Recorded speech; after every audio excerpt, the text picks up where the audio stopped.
Hello friends, ನಮಸ್ಕಾರ. ನಾಡುನುಡಿ ಲೈವ್ಗೆ ಸ್ವಾಗತ. ರಾಜ್ಯದ ಹೆಣ್ಣು ಮಕ್ಕಳಿಗೆ ಇದೀಗ ಗುಡ್ ನ್ಯೂಸ್ ಸುದ್ದಿಯೊಂದು ಇದೆ. ವಿದ್ಯಾರ್ಥಿಗಳ ಶಿಕ್ಷಣಕ್ಕೆ ಬಜೆಟ್ನಲ್ಲಿ ಇದೀಗ ಹೊಸ ಯೋಜನೆಯೊಂದನ್ನು ಜಾರಿ ಮಾಡಿದ್ದಾರೆ. ಹಾಗಿದ್ರೆ ಏನು ಆ ಹೊಸ ಯೋಜನೆ ಅಂತ ತಿಳಿಯಲು ವಿಡಿಯೋವನ್ನು ಕಂಪ್ಲೀಟ್ ಆಗಿ ವಾಚ್ ಮಾಡಿ.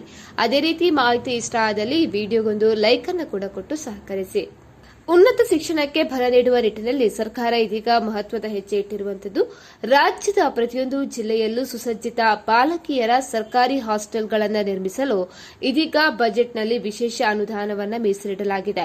ಗ್ರಾಮೀಣ ಭಾಗದ ಪ್ರತಿಭಾವಂತ ವಿದ್ಯಾರ್ಥಿನಿಯರ ಪಾಲಿಗೆ ಇದು ಬಹಳಷ್ಟು ಸಹಕಾರಿಯಾಗಲಿದೆ. ಪ್ರತಿಯೊಂದು ಜಿಲ್ಲಾ ಕೇಂದ್ರಗಳಲ್ಲಿ ನಿರ್ಮಾಣವಾಗುವಂತಹ ಹಾಸ್ಟೆಲ್ಗಳಲ್ಲಿ ಸಿಸಿಟಿವಿ ಕ್ಯಾಮೆರಾ, ಮಹಿಳಾ ಸೆಕ್ಯೂರಿಟಿ ಗಾರ್ಡ್ ಹಾಗೂ ಡಿಜಿಟಲ್ ಐಡೆಂಟಿಟಿ ಕಾರ್ಡ್ ವ್ಯವಸ್ಥೆ ಕೂಡ ಇರಲಿದೆ. ವಿದ್ಯಾರ್ಥಿನಿಯರ ಓದಿಗೆ ಪೂರಕವಾಗಿ ವೈಫೈ, ಡಿಜಿಟಲ್ ಲೈಬ್ರರಿ ಮತ್ತು ಸ್ಪರ್ಧಾತ್ಮಕ ಪರೀಕ್ಷೆಗಳ ತಯಾರಿಗಾಗಿ ವಿಶೇಷ ತರಬೇತಿ ಕೇಂದ್ರಗಳನ್ನು ಹಾಸ್ಟೆಲ್ ಆವರಣದಲ್ಲೇ ಒದಗಿಸಲಾಗುತ್ತೆ. ಸ್ನೇಹಿತರೆ, ಈ ಬಗ್ಗೆ ನಿಮ್ಮ ಅನಿಸಿಕೆಯನ್ನು ನಮಗೆ ಕಮೆಂಟ್ ಮಾಡಿ ತಿಳಿಸಿ. ಅದೇ ರೀತಿ ಮತ್ತಷ್ಟು ಅಪ್ಡೇಟ್ಗಾಗಿ ನಮ್ಮ ಚಾನೆಲ್ ಅನ್ನು ನೀವು ಸಬ್ಸ್ಕ್ರೈಬ್ ಮಾಡಿಕೊಳ್ಳಿ.